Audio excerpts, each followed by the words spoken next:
power computers now have primary control of critical vehicle functions. Ignition sequence start. 6, 5, 4, 3, 2, 1, 0. All engine running. Liftoff. We have a liftoff. Hey everybody, and welcome back to Mission Control on a lovely Friday afternoon for me here. I hope you guys are all having a beautiful day wherever you guys are. Today we're going to do a Q&A with Mr. Brad White, and hopefully Ruben Laine will be joining us soon enough. And we're having it at cocktail hour, so even I, and we'll toss Brad up here on the screen too, even I have my bottle of Jameson ready to go. So there you go there, though it looks like it might have paused out on us. We'll switch back to this for right now, and hopefully get that working here in a second. So can everybody hear Brad? Brad, do you want to say something? Hi, everybody. I'm here. Yeah, it looks like the camera, oh, and there is Ruben. Ruben is back with us. Hey, say something, Ruby.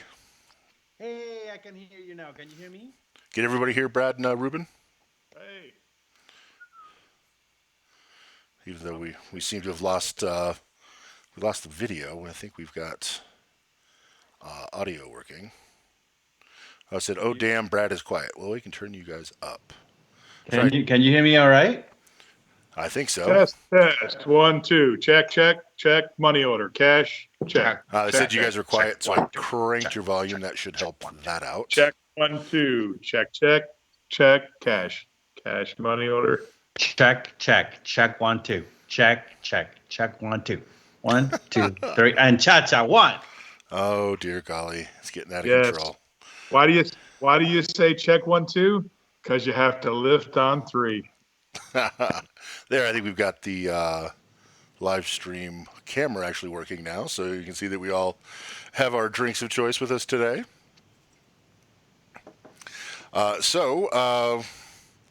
Looks like, yeah, everyone's saying that's better now. So good. You can definitely hear Ruben now. Awesome.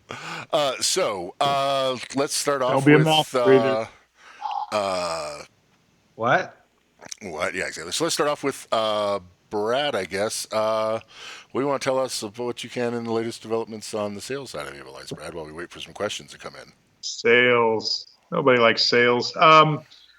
Actually, we were talking about it today. There's not a whole lot I can reveal except, we're still moving forward with what we have dubbed as Project Diamond. And so that's our big flagship console that, will be coming out towards the fall, into the summer, that around that time being. Some may hear more. I can't reveal too much about it, but it's going to be awesome. We just brought out the Q4 series, the larger Q series media servers. They are beasts. They're going to be shipping very soon, but they are a Q4 and a QGen that runs AI and all that. But on the console side, the big flagships, they will be making their appearances. We're hoping the fall trade shows go off in this zombie apocalypse because, how it is. Yeah, it's been quite the pain in that sense. I think we're having some video lag issues on our stream there, but I think the audio is coming through okay. So we're just going to have a screen up, and we can always go to the console if we need to also to answer any questions like that. Hey, Kate. Yes, Mr. Ruben. Where are we live? Should be on the Facebook in the programmers and users group. The users and program. I don't even know where I'm at. I'm that drunk. and you just get out of the car. Right? Oh, a little on the scary side there. I'm kidding. I just don't know where I am. So, folks, ask some questions. Let's get. We got these guys here. Let's get some questions going in for them. Drew asks, Brad, how is shipping right now? Is the warehouse open if an order is placed? Absolutely. So we are, working on a limited schedule, but the warehouse is open. We do have everything in stock, so everything is shipping. As soon as I say that, we're going to run out of something. But as of right now, we've got everything in stock. Everything's going out the door. We only ship a couple of days a week at the moment. So there is that, but we are trying to, keep everybody up and going. I do have demos floating around the country right now. So we are shifting demos everywhere. People are still getting product. And also, keys, Avo keys are shipping. We did run out of red keys. We did run out of console keys, this week, but we should have them back in stock by beginning of the week. So we're still moving. Any product we don't have, Avo UK has everything in stock on the shelf, ready to rock. So we are prepared for this. So that's true of all the products. Nice. Good to know we're still getting it out there and not getting too far behind and everything.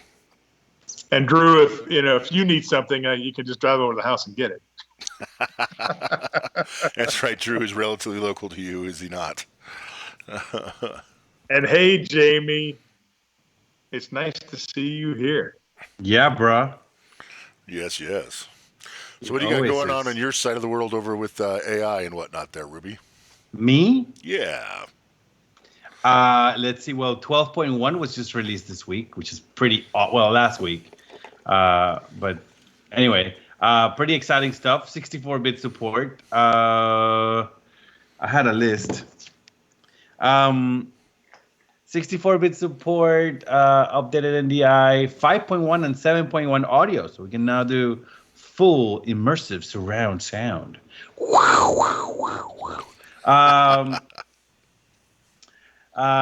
else? There is, I don't know, there's stuff on it.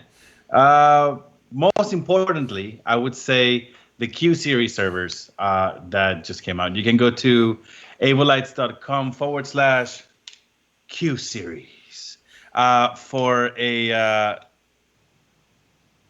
in-depth study of all 4 servers that we have currently available. Those will be the Q3, the classic Q3, if you will, the Q3 Pro, now featuring 2 4K capable outputs, all HDMI ports in the back. So actually all ports are 4K capable, but it's limited to 2 4Ks and 1 HD on top of your user interface. And then you'll have your Q4, which is the new big data, the new flagship of the AI servers. It features 4 HDMI 2.0 outputs. All of them are capable of 4K at 60 frames per second performance. It features support for the new DeltaCast Flex support input and output system. Currently only input though. But it's meant to provide a versatility for the rental industry, where instead of having to open your whole server and take PCIe cards in and out and this whole very lengthy process, all you have to do is open this very conveniently placed compartment in the back of the server and slide in or out a capture or output device with a small USB-C connector. It supports Quad HD SDI, HDMI, and DisplayPort input and output. So, yeah, lots of really exciting stuff on that machine. And then, last but not least, ladies and gentlemen, I'd like to introduce the smoothest of the smoothers, the Q Gen, featuring an AMD P6000 GPU capable of outputting, capable of handling 32,000 pixel wide textures. I know that sounded wrong. Which gives you 24,000 pixels of texture support in AI after encoding and all that good stuff. That means that we are one of the first media servers in the market to break the 16K barrier, which is more exciting and sexier than it sounds. Nerdum. But it is a great product line. 12.1 software, if you have not downloaded yet, you should. If you don't have an Avo key capable of running it, you should order it. And if not, you can still take the training classes that we're doing at avolites.com/online resources or creativeintegrationstudio.com/CISTV or creativeintegration.tv. Cool. We're doing almost daily AI training sessions in there as well. So, yeah. And cheers. Put all those links in the comments there, Ruben. Oh, now I have to work harder? It's after 5. No, it's not. No, it's not. Only in Brazil. Only in Brazil. You don't know where I am. So we had our first serious question from Nigel's. When do we drink? And I think we don't stop, isn't it? It's cocktail hour. It is cocktail hour. Yes. Yes. It is cocktail hour on Blur's Day, On Blur's Day. or April, as the case may be. Hey, I invented that. Oddly enough, I've been getting a lot of feedback from people. I know there's a lot of people not working, but there seems to be, a few people working in the specification markets, and the house of worship stuff, seems to be moving a little bit. Things are we went through a couple of weeks of really just nothing moving anywhere, doing anything, and things seem to be rolling around again. So it's kind of positive. So drink to that. Right. Let's see. There's a question there. LEDs, fixtures, crossfade. Yeah. 1 second before we get into that one. And Ruben, you're doing at 5 o'clock today, so I know you might have to 5 o'clock. You're local. You might have to bust down a little, or 5:30. Okay. You're doing an interview with whom again? Patrick Dearson. I was gonna enter a word in the middle, and then it's like no. Patrick. I forget that we're still under corporate sponsorship. Patrick Dearson, yes. I have Patrick Dearson joining me at 5:30 at Avolites, creativeintegration.tv. I'll put a link in the comments. Cool. I'm going to be catching up with whatever he's up to, and some really interesting links for those who are artists or both. I know he's got a small initiative of spreading around information for those who are being affected professionally by the COVID-19 situation. Cool. So we'll go to our first Titan-related question. Joanna, are you using color macros on your LED fixtures? Because there's no cycling of a color in a LED, like an RGB fixture usually. Like if I, these aren't LG, these aren't. Well, here the Q-Pix are an LED fixture. So if we locate them, something like these aren't LGBTQs. That's where you're going with it, right? We'll make them red, and then we'll record that here, and then we'll make them blue and record it here. I no, actually, I see what Joanna is experiencing is basically all your mode 2 is doing is bringing up the levels of the colors as the level of the fader comes up. So because it's an LED and all you're doing is scaling the intensity of each color, you're going to, let's say you're mixing a light magenta, which would be a combination of a lot of red and a little bit of blue. Then when you start fading up a mode 2, it's going to be blue first because blue is the brighter color in your mix. And then eventually that red will start to show up. So yes, it will, quote, appear like it's cycling through colors as it actually fades up, just is the nature of the beast. So LEDs, because you might be only using a minuscule amount of red or blue or whatever, or green, then it's only going to scale those colors together. So it will appear like it's going through other colors. Yeah. I mean, we see here I've got one up on the screen with it. I've got it playback with just red and up, and I'm using the fader on the mobile to bring it up slowly and set it to a mode 2. And it's going to fade through purple, but that's the nature of it. If you're in a mode 2, it's going to fade across from that red to that blue. There's no way to change that. Don't use mode 2 if you don't want it to fade across. If you want it to just snap to a different color, don't use mode 2. Use the mode 0. use a fade time. Now you can. Here's something that we used to have to do with like a Mac 2K wash. Yes, I'm showing my age right there. So like with a Mac 2K wash, they always had this bright pop when you went from one color to another, one saturated color to another. It's just the way the color wheels worked. So we would have to actually fade the three color channels at different rates so that you forced it through a color on its way to get to a color. So if you are experiencing a weird, like, bright pop that you don't want going between saturated colors, you can actually individually time the color channels in order to get the desired effect that you're looking for. True.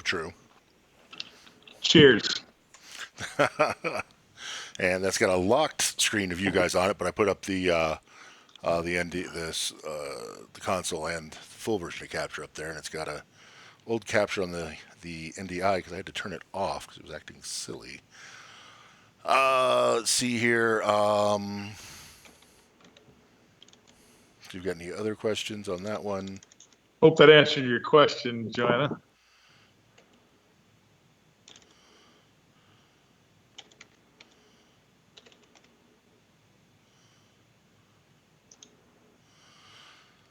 Karine asked prices for the USA and UK academies.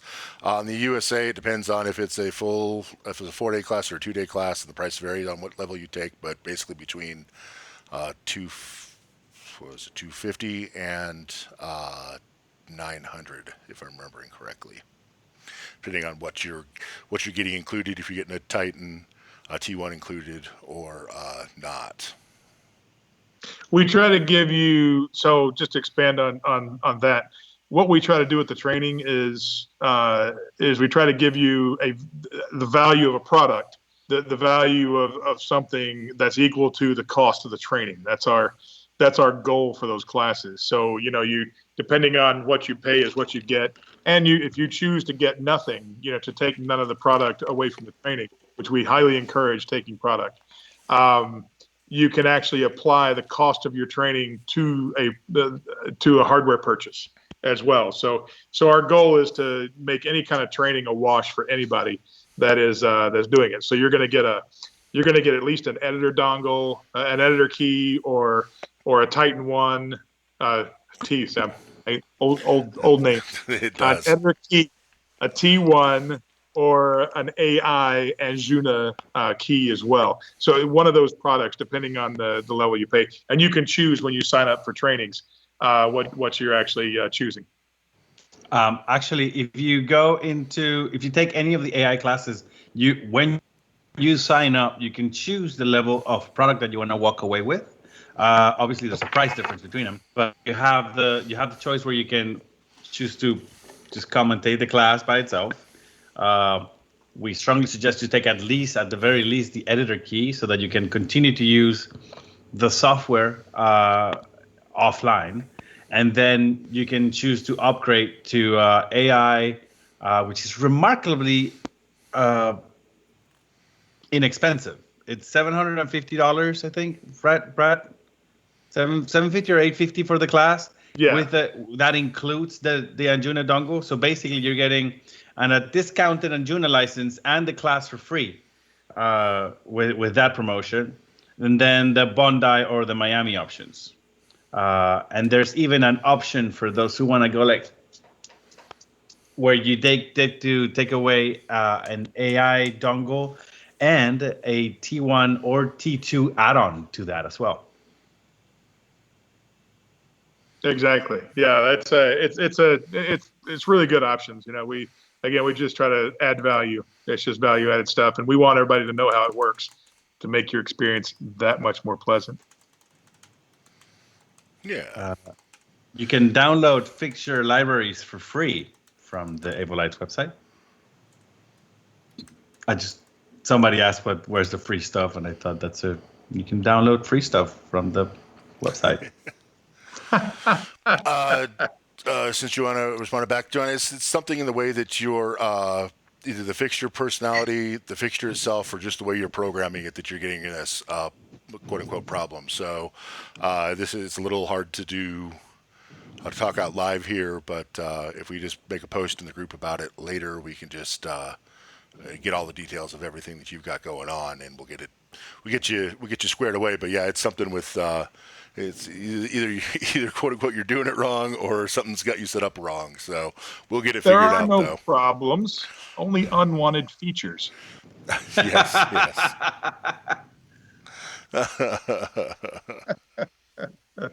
No such thing as a bug. It's just an unwanted feature. Yes, it's spoken like a true salesman. Oh, that just hurts, Cade. That just hurts every time you say it. I'm still a lighting guy through and through. Still a show guy. Well, you can be a lighting guy and a sales guy at the same time. It's Oh, possible. it hurts so much. It hurts so much. So, what are the questions we've got out there, folks? Ask them away. AI questions, come on, y'all. Let's go. Actually, I have to say the AI online stuff, the webinars, and all the little fun things, and the notch things you've been doing, Ruben, I have thoroughly enjoyed. And next is going to be, Ruben, that the integration, bringing Notch Block into AI. That's what I'd like to see on the stuff, because a lot of people here probably haven't even approached Notch or any of those pieces of software, but it's it's really neat stuff. Something I got inspired to look at from somebody else was the Unreal Engine. So we've all got time right now to take a peek at things, and our world is changing on what our demands are going to be. So looking at learning, I've been learning Blender. I've been sort of poking through the Unreal Engine. I'd love to poke into Notch and then figure out how all these things integrate together with AI, the consoles, and synergy, because I think that's where things are really going, is cobbling all of these things together to get one big, just massive online environment to be able to do some really tricky stuff. Well, that's I've been tuning into Cade's training sessions because I like to stay up to date with my Titanification of my life. Also, I love what the boys in the UK are doing. They're great. They're a little early for my cup of tea, but I definitely tune in and I hear them in the background most of the time. Aaron, though, is handling the AI classes, and he's an amazing trainer. He has been teaching the platform for almost a decade now, so he really knows it through and through. But what I have been doing, in contrast to Aaron's class, is that because of what I do and how I do it, I don't necessarily just focus exclusively on AI. So on all my training sessions, we'll go through AI, Blender, Vectorworks next week a little bit. We see Notch. There's this really fun program, which is the one, because I'm doing a training session almost every day. There's a really fun one on Wednesdays and Thursdays. Wednesdays in English, Thursdays in Spanish. I call it preview and post. And basically, I take either a project that I'm actively working on, or a project that I have worked on, or simply just any show. I like to look at it. Like 2 weeks ago, we did the Luke Bryant tour, which I didn't do, and I had nothing to do with it. They didn't even use AI, but Patrick Campbell brought it up to my attention. He's like, dude, this was really crazy, and they had moving scenery and all this, and we just recreated the whole thing in AI, just to show like what would be the workflow of doing that exact same show within AI. And we were, again, in an hour, we had recreated the entire show from scratch. That was a lot of fun. And I'm getting a lot of attention on those classes as well, because it's kind of like a practical application of, it's not just theory. You're not just learning like, oh, this is how you patch a screen from this surface to this surface to a solar output. This is more of hey, this is a show that you may have seen live and you may have wondered, how did they do that? So Yeah, Wednesdays and Thursdays, preview and post. Yeah, those are actually really good. I highly recommend those to everybody. But just a warning, I think all of Ruben's classes are in Spanish. I think this interview is in Spanish right now. I'm not sure. Okay. That might be the whiskey. That may not And be that Ruben's actually, fault. those real world situations are so much better and so much more useful to everybody. I mean, that's just it's some amazing stuff. Of you always see that thing of, wait a minute, how did they get that Twitter feed on that section of the screen over there, and make those things happen, and just seeing it take shape, and then seeing a result and going, that's what that's for. Not just the dry explanations of everything that's going, is really useful. There's a question over there about using a T2 to get time code in. It's only if you want to get multiple time code inputs into a console, because something we added for some theme park installations was putting up to 4 time code streams, independent time code streams, into a single desk. And there's a couple of ways to do it. You can do it through your TMPs, and you can also add T2s to your consoles to get your independent time code streams in as well. And it's actually a pretty nifty thing, because now I can have four independent time code streams coming in, and specify different streams to control different queue lists and different and things like that. So it's a pretty nifty little thing. We snuck it in there, and it was that actually came from just a little side story. That actually came from a meeting that we had with the theme park people. They own many theme parks, and I'm sitting there with the execs, with a couple of hardware guys from the UK on the line as well, or one main one. And somebody said, "Well, can we take multiple time code streams in?" And I've got my mouth open at the table, ready to say, "No, here's how we do it." And I hear on the other end of the line from the hardware guys in the UK, "Yeah, we can do that." And I'm texting under the table going, "You realize what you just committed to, right?" But JB made it happen. So that was, in the end, it worked out well. And now we have a lot of people using that feature. I was surprised at how many people have that multiple time code stream situation that they want to bring into a desk.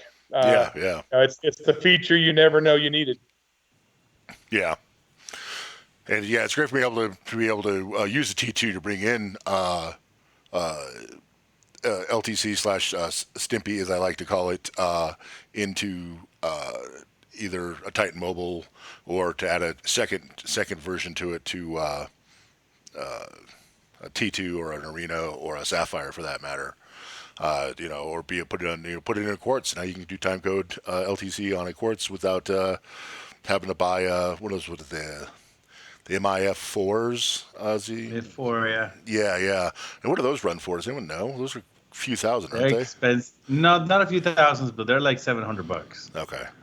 Well, actually, not in time of coronavirus. They're around $700 to $800. The last time that I saw one, I think like 2 weeks ago, they were close to $1,200 right now. Okay. Because they're slightly scarce and hard to ship around. So comparable to a T2 in price then. So, but the advantage you get in the T2 is it also, as a version 12, a T2 actually you can use its outputs with your console that you have it plugged into. So you can add in just 2 more outputs to your Quartz if you needed. And be a standalone console. Correct. I was looking at the Corey Harris there, talking about the MIDI device with Titan. I tell you what, man, MIDI and timecode both, they seem like these great big foreign language things, kind of like trying to understand Ruben. They seem like these great big foreign. I wish we had the video because they look like they seem like these big scary things. That timecode is this big mysterious thing. MIDI and timecode on the console is so simple. It is so easy to do with designing your own triggers, and the possibilities become endless to what you can do and what you can sort of map onto the console. And that with the web API and the MIDI time code, MIDI commands, and the MIDI time code and the SMPTE time code, I mean, you can get so deep with shows. We have shows running at casinos that nobody touches the console all week long. That it does its own thing constantly on its own, using web API commands from a QSys and using time code MIDI triggers. That I personally taught Prince over the phone how to hook up his electronic drums to an Avo, and so he could actually hit the strobe cues when he hits his keyboard and his electronic drum pads, to do that. And if I can teach Prince that over the phone, then anybody can learn it. I'm telling you, it was an amazing experience. But yeah, certainly it's a really nifty, really powerful function. So I highly encourage exploring it. And you can get a MIDI pad or a MIDI generator for nothing. I mean, they are super cheap everywhere. And plug it in and play with it, man. There's a lot of cool stuff. Did you cover that the T2 actually includes support for external MIDI devices? Yes. Good, because that is pretty epic. Yeah, I did that in my first. That's my very first stream we did. We talked about, we went through the product lineup. But yeah, we can use USB MIDI with a T2 that was added for that. So T2 and up now as a version 12 can use USB MIDI devices. It was actually what I did in my stream yesterday. Was it yesterday or the day before? Day before. So 2 days ago with the external triggering, I used USB MIDI just because I couldn't find a MIDI cable because I don't know what I did with it currently. I saw you on the video, Ruben, that you just read that comment, didn't you? Comment, ladies and gentlemen, comment of the day goes to Sam Perry, formerly known as Brad. I see Dano Nicholson's here too. A shout out to Dano. What's going on, brother? Yeah, this is good, man. This is a good little crowd here. Yeah, sorry we can't. Any questions on anything? Yeah, sorry we had to keep you guys up on the screen more. I said OBS is not liking the NDI stream from Teams right now. If I start it up, it starts acting very unhappy. So, okay, I would make a Mac comment, but I won't. Yeah, well, I think I've got just too many streams coming in on it, and it's starting to tick it off. So, actually, are you hosting Teams, and a bunch of other stuff? Like, is Teams in the same computer where you're broadcasting this from? It is. Then don't use NDI. Just use a screen capture, buddy. Yeah, we could probably do it, but then I'd have to go back and set it back up. So, anyways. NDI which is actually an important thing that I can nerd out here. Let's go slightly off topic since there's no active questions in the chat. NDI, for those who are using it a lot, it's great, except for it uses CPU processing to both decode and encode and decode transactions. So if you're working on a laptop, even if you're working on a full-size server, understand that most of the processing that goes into using NDI has to do more with your CPU rather than your GPU, which can take a toll and will take a performance hit on your system. And this is industry-wide. Doesn't matter what manufacturer or console or server you're using. I bring up the part about consoles because our consoles now take NDI streams, which are pretty freaking cool. So yeah, keep that in mind. Fair. Ruben, I would like to expand on what you just said there. One of the coolest things about version 12 and beyond is the fact that we do take NDI streams into the GUIs now. So do you actually have a workspace window? You can plug in a GoPro backstage. You can have your Roby follow spots. You can have any Pro Presenter from your client. You can have all of those things actually feeding into your console over your network on a T1, T2, any console, any of the consoles, and actually have those live streams, live feeds. And that also the layers from your media from AI, and the full render, the composite from AI as well. all up there on your screens in front of you with all of your other controls. It is one of the most versatile functions out there, and just the possibilities are just people keep throwing it at me, going, "Well, hey, can I do this?" And it's like, well, yes, because the console just finds the stream on the network, and it works. And just to make sure, let's play a little bit of a devil's advocate or something, because I did just raise the flag of like performance, and you're like, oh, we can do all this crazy stuff. there is an important difference between how Avolites has decided to implement NDI streams and synergy streams and all this inside the consoles and servers, is that they've built in an auto balancing feature into that, so that because the main purpose of all these NDI streams or synergy streams is primarily for preview, pre-production, it's kind of like a back burner process. The system will automatically self-balance the quality of those network previews, either via frame rate and resolution of those NDI's previews, to make sure that the performance of your desk and your show is not compromised, which is the most important thing. Because I have seen from the Germans, our buddy Hippie go like, I can do all this crazy stuff, and then suddenly really kill that console. Well, that's so yeah. In a nutshell, basically, Avo sacrifices everything for playback. That's to be able to hit the cues. It will sacrifice GUI, capture, all that to hit the cues. So that's a good note to take, that you don't have to deal with it. You don't have to sort that. So if we actually look here on the I put up on the screen the video multi-view window, and just grab some of the NDI streams that are on my network and put them up on the console interface. So you can see that you can set different, and we're actually going to probably go over this all next week when we do the synergy section of the console. But you can see that we can set different, pick up any NDI stream on here. Like I grabbed the one from the capture computer I'm using and put the full version of capture up as a view in the NDI viewer on the console.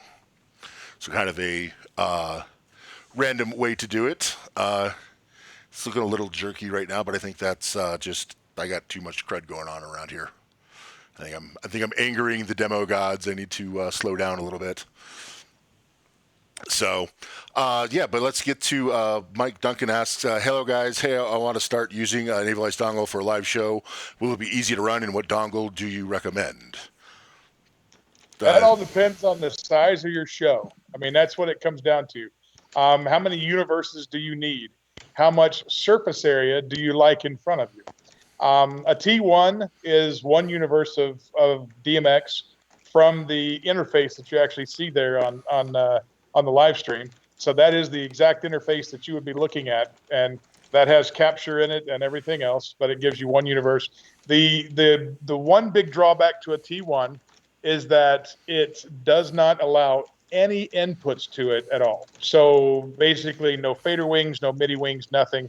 You can run from the interface that you're looking at and get one universe of DMX over the hardwire port, the streaming ACN, or ArtNet.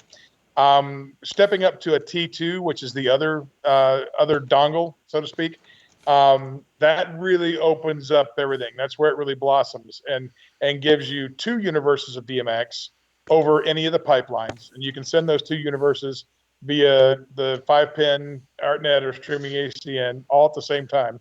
But it allows all kinds of inputs. It allows you to plug in an Avo fader wing, which is 20 playback faders. It allows you to plug in MIDI devices, so you can actually assign your pads and your knobs and your faders to any functions you want on the console and design your triggers. And it also allows the timecode inputs as well.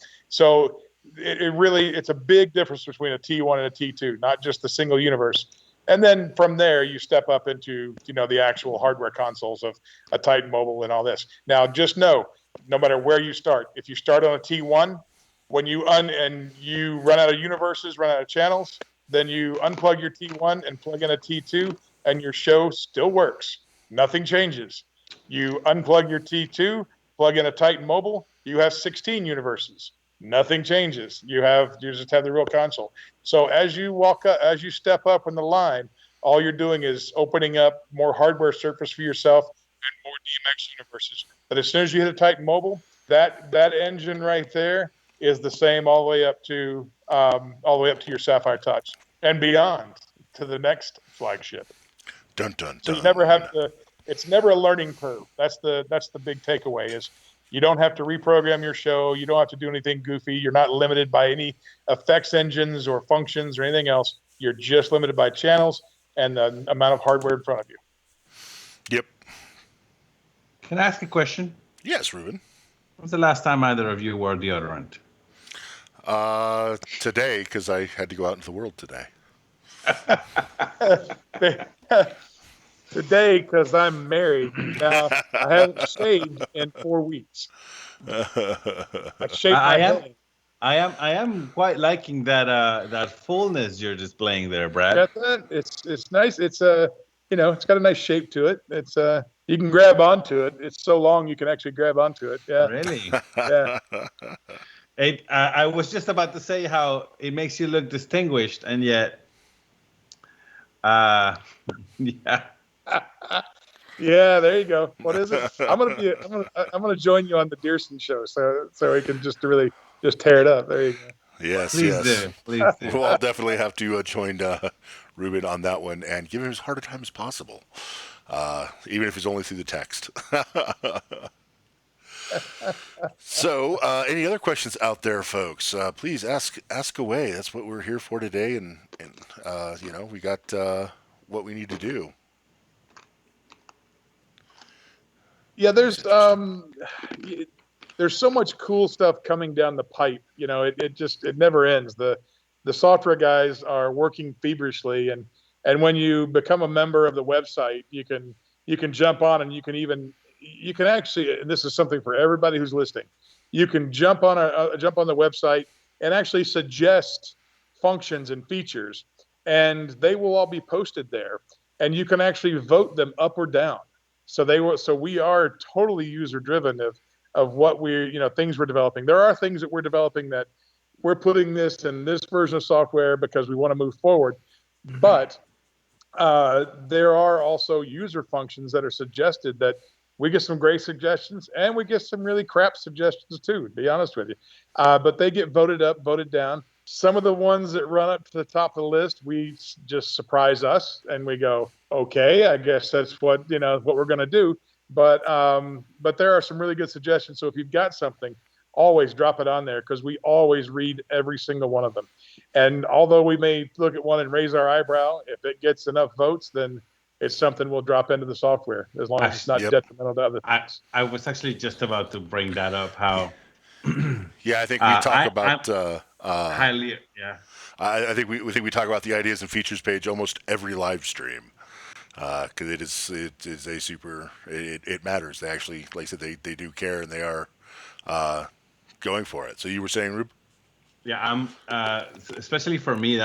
First of all, I'm highly opinionated as a good LD, and integrator, but also coming from so many platforms, there's I don't like that whole, oh, you're just trying to program this thing as if it wasn't XYZ other console or system or whatever. But there are features that are interesting that perhaps some workflows would be interesting to integrate in one way or another. And then I like to make a case. It's like a giant paragraph on I like this feature because this is in reason and this is methodology. Here's a case study. Here's another case study for that. And then the next feature request is, I don't know, what's that last big one? Oh yeah, the screensaver. It's like, why? Why the screensaver? That's the one I was talking about. 50 other features you could request and vote for. That's the one I was surprised that ran up the list so quickly. Yeah. So Corey asks, running an arena with a rig of 80 movers and 100 LED, would the arena have enough processing power to run the fixtures over Cat5 Ethernet on a gigabit switch 300 feet from the front of house to stage? It was, yeah, I could run that with a Quartz very easily, or a Titan Mobile, and maybe even a T2. It really depends on what mode you have these 80 movers in, because that's a really loaded question. Are they 80 studio colors, or is it 80 spiders, Roby spiders in full pixel mode? That's a really loaded question of how many universes that's going to take. Without a little more information, it's a little hard to answer that, but 80 And on movers in the general and 100 LED pars in general, yeah, run it just fine without Yeah, a to DMP. add to that, Cade, to add to your answer there too, the processing power of the console doesn't have anything to do with your length of your snake or the fact that you're running Cat5 Ethernet or anything like that. That section of the question comes down to, how good is your switch? And you say gigabit switch, not all gigabit switches are made equal. And so there's a lot of factors involved. Cat5 Ethernet, I wouldn't use it in a 300-foot run any day of the week. Cat6, something like that, then you're getting up into something you can run 300 feet. Just because Home Depot sells 1,000-foot rolls of Cat5 cable doesn't mean you can make a 1,000-foot run. This is true. This is true. Like Cade said, the processing power of the console, there's so many factors involved, which is why Avolites, we don't really limit the console to a hard number of universes or a hard number of parameters, so to speak. There is a limit, but it's way, way up there. We actually allow you more than 16 universes on a desk without a TMP. We encourage a TMP, but there's in the DMX settings window, when you look under the overview, the DMX overview, each machine on the network actually has a load factor. And that load factor is what you really want to take a peek at, because it's taking a lot of variables into consideration. And it's variables that you could give us everything that you're doing and tell it to us, and that's going to be a better meter of what the console is actually doing. For an example, we've got a Sapphire Touch sitting over at Omnia that's 27 universes, and I think the thing's only running like Cade, was it a 55, 60% load factor? I don't even think it's that high. I think it's just in the way that Rain has programmed it, even though it's running 27 universes with no TMPs. Now, do I recommend that? No, I recommend a TMP. You just want to hedge your bets, but that's in the DMX settings window. That load factor number is going to tell you really what you need to know. And load it up until it gets starts getting slower, and then put a TMP in line, and it's going to run. But none of that has anything to do with how far you can run your Cat5 cable, or how much processing, because the console is pretty much doing a similar amount of processing with running them all hardline or running them all Ethernet. It's really neither here nor there. There's so many other factors involved in that question. It's hard to really put a finger on an answer there. I threw up the DMX settings while we were talking about that, and showed the where you can find the processing load at there up on the screen there. Corey said it basically translates to 7 universes. Yeah, I'd run that in an arena all day long. It wouldn't even sneeze. Yeah, I wouldn't even register on the form factor. I don't like to throw this out there, but I personally have run 3,000 LED fixtures of 32 universes on a Quartz by itself with no lag. But I don't recommend it. Yeah.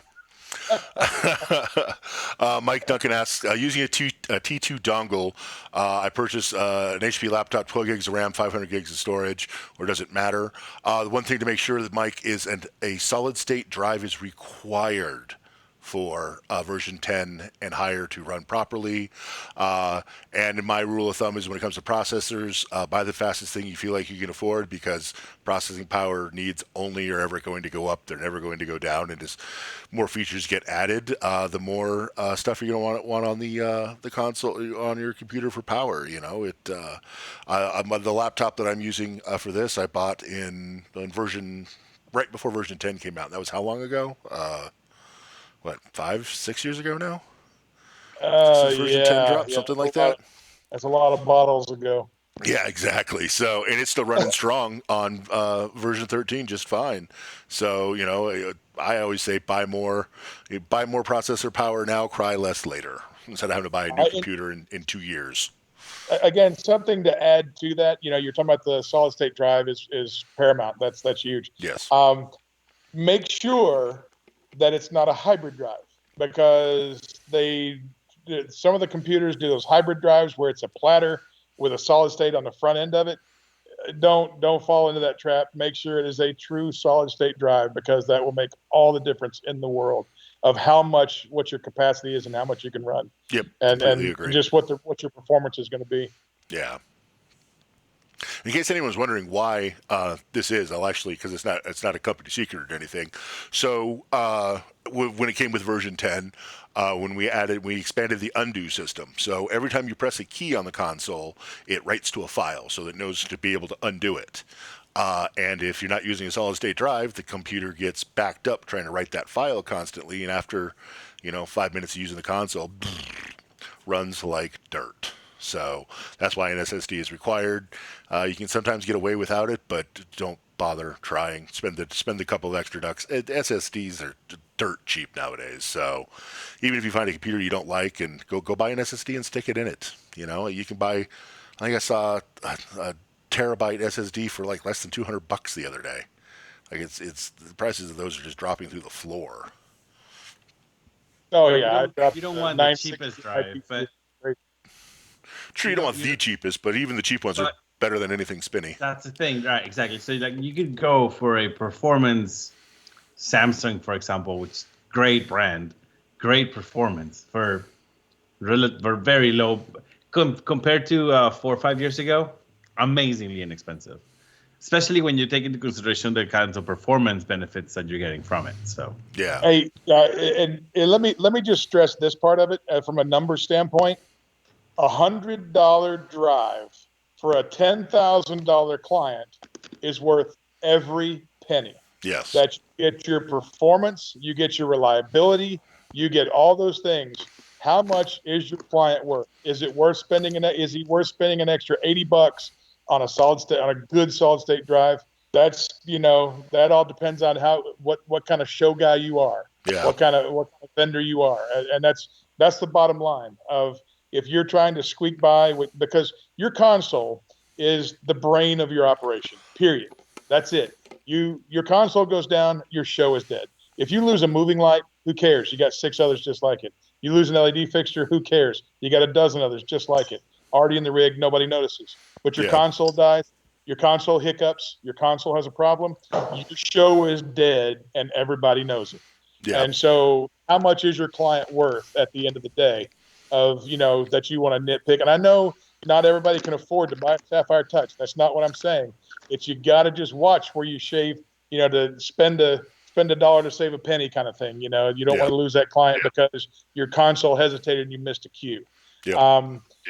Which actually goes to, there's a question on there about somebody's got a Titan Mobile and. Running out of quartz, running out of faders on it. 10 faders is not enough surface area for you. Do you go to a Tiger Touch? That's the age-old question right there. And because when you look at it, the cost of a quartz and a wing is very close to the cost of a Tiger Touch. Just like the cost of a Tiger Touch plus a Tiger Touch wing is right at the cost of an Arena. Yeah. And so when you start looking at it that way, you got to kind of, you figure out, let's take House of Blues, for instance, House of Blues and Live Nation. Some of the House of Blues and Live Nation venues, they're all AVO. So some of them they opt for an arena. And because the arena is what they want, they need that much surface area. But then many of the other clubs will actually opt for the Tiger Touch plus the Tiger Touch wing. Even though the Tiger Touch plus the Tiger Touch wing is just a few dollars more than the actual arena, they'll opt for that because they're able to take the wing away when they need the space in front of house. So those are the reasons you need to look at for because you're not going to get any performance differences on using a wing with a console or using a whole console. But the performance issues aren't going to be there. There's not going to be anything like that. The frame rate's terrible for me to read that. Oh, that looks pretty good.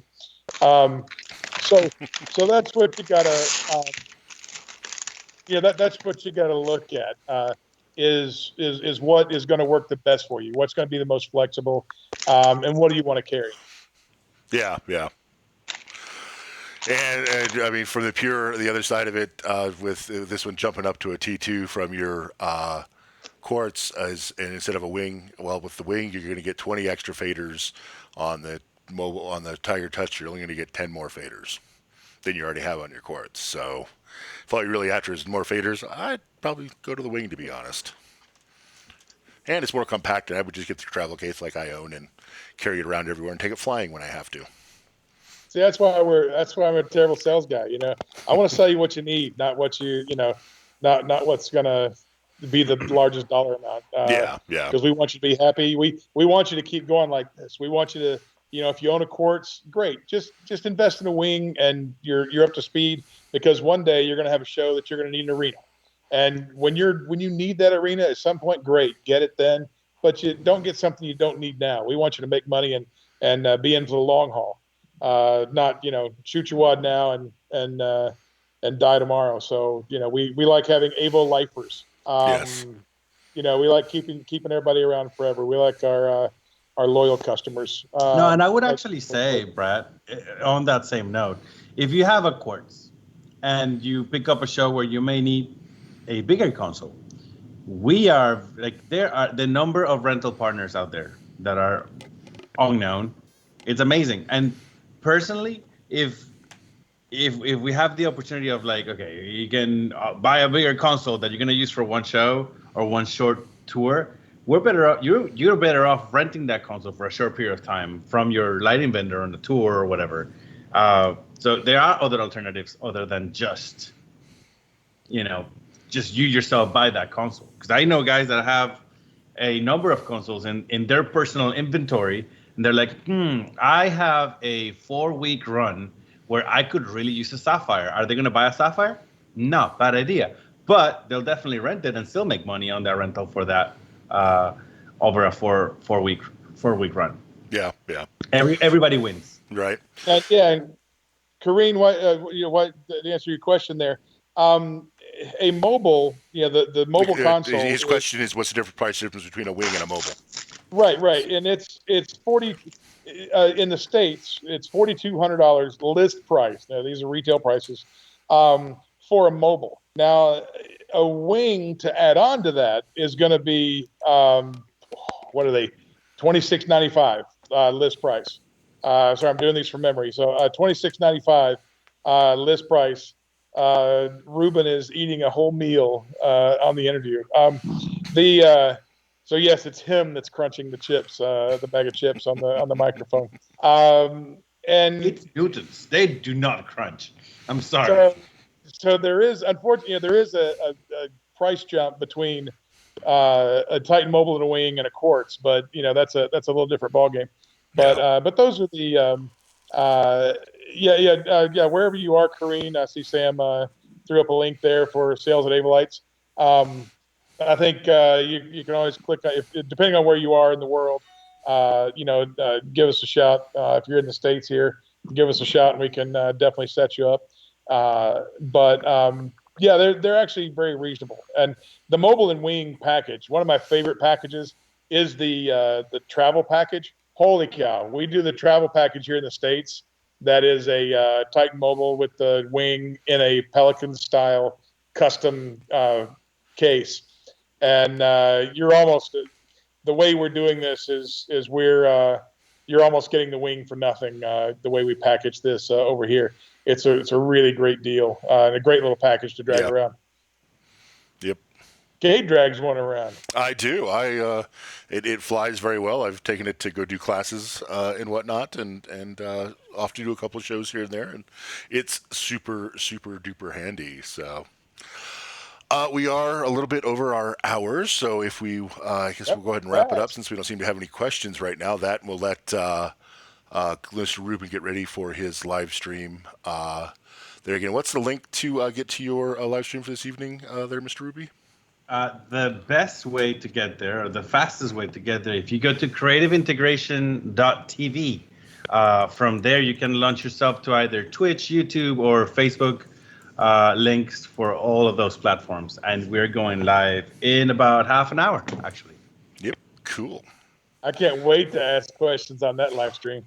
Oh, we're gonna have a good old time then. And also, guys, the other thing is one last thing.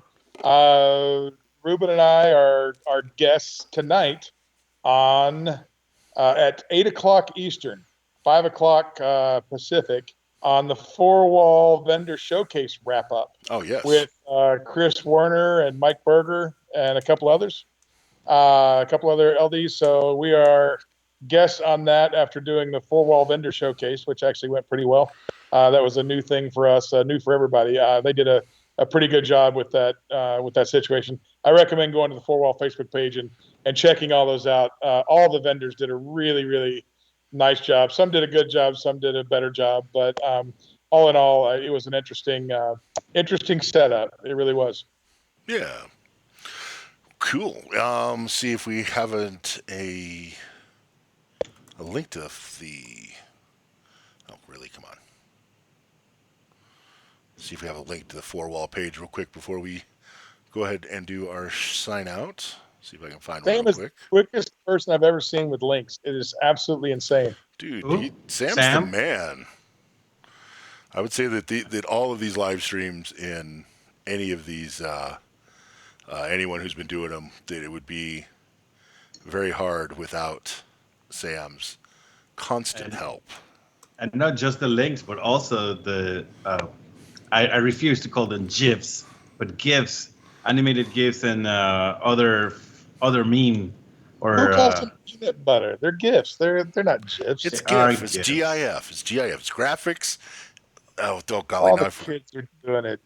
Yeah, they're all the ones that are saying GIF are just You're getting old, Ruben. Just wrong. You're getting old. Yes, graphics interchange format. Yes, that's what it is. So that's what I'm saying. I refuse to call them that GIF. word. GIF with a J, because I like to give out GIFs to my friends. No, GIF. Oh, so with that, gentlemen, we'll go ahead and sign out today. Thanks for joining us, Brad and Ruben.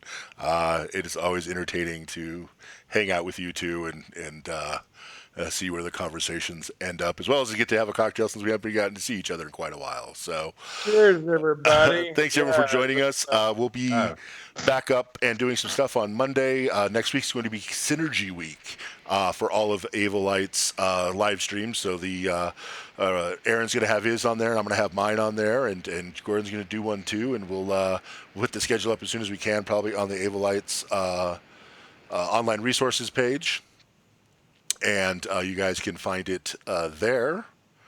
And once again, thank you guys for coming up, and we will catch you next time.